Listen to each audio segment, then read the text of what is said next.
Tulsi Gabbard under scrutiny for showing up at FBI raid of Georgia election hub, Washington. When President Donald Trump watched a live feed of the U.S. military operation that captured Venezuelan President Nicolás Maduro, the Director of National Intelligence, Tulsi Gabbard, was not in the room. Just 2 days earlier, she had posted photos of herself on a beach in Hawaii at sunset practicing yoga, sending out a New Year's greeting for peace.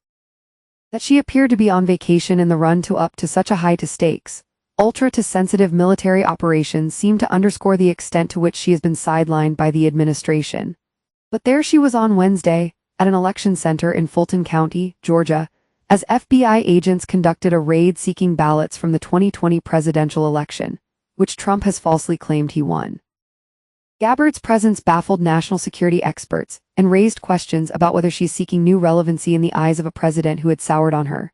Even if there was some criminal activity in the 2020 election in Georgia, despite repeated investigations that show there was none, it's still a purely domestic problem, not one involving foreign nations, a former national security official said.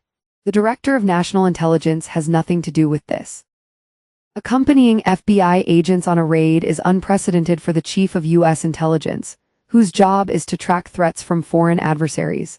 In her role overseeing the country's spy agencies, Gabbard is prohibited by law from taking part in domestic law enforcement. Her predecessors took pains to keep their distance from Justice Department cases or partisan politics.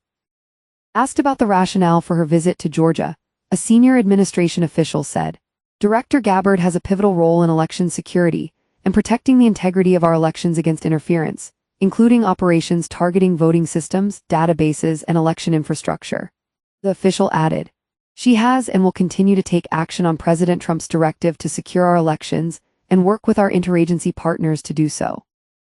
Two senior officials with knowledge of the matter said Gabbard's presence in Fulton County was unnecessary and was not requested by the Justice Department. But they added that Gabbard was merely observing the execution of the FBI search warrant and there was nothing illegal in her presence. "It seems to be an attempt to make herself relevant," one official said. "It's so strange." Late Thursday, Trump responded to a reporter's question about Gabbard's presence at the raid.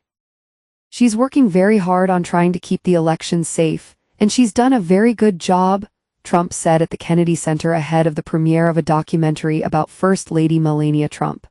"You got a signed judge's order in Georgia, and you're going to see some interesting things happening. They've been trying to get there for a long time."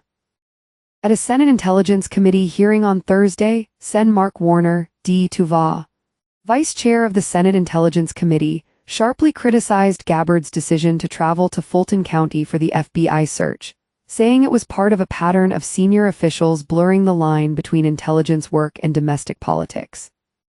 Warner said there were only two explanations for National Intelligence Director's trip.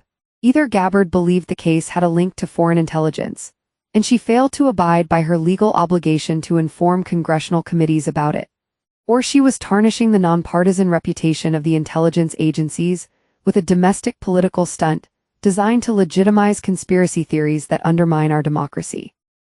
Either scenario, Warner added, represents a serious breach of trust and a dereliction of duty to the solemn office which she holds. In a letter to Gabbard, Warner and the senior Democrat on the House Intelligence Committee, Rep. Jim Hims of Connecticut, demanded the National Intelligence Director brief lawmakers as part of her legal obligation to keep the committees fully informed about relevant intelligence matters. "It is also deeply concerning that you participated in this domestic law enforcement action," the two lawmakers said in a letter to Gabbard. "The intelligence community should be focused on foreign threats, and, as you yourself have testified, when those intelligence authorities are turned inwards, the results can be devastating for Americans' privacy and civil liberties." During Trump's first term in office, his administration set up an effort across the government to identify and counter foreign adversaries trying to undermine U.S. elections.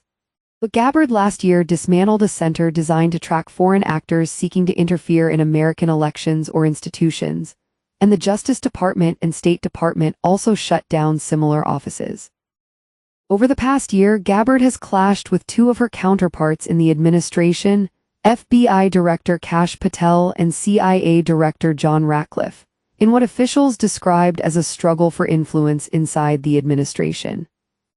In October, the FBI strongly objected to a proposal by some House lawmakers to strip the Bureau of its authority over counterintelligence operations and hand them over to Gabbard's office, warning that the plan would sow confusion and undercut national security.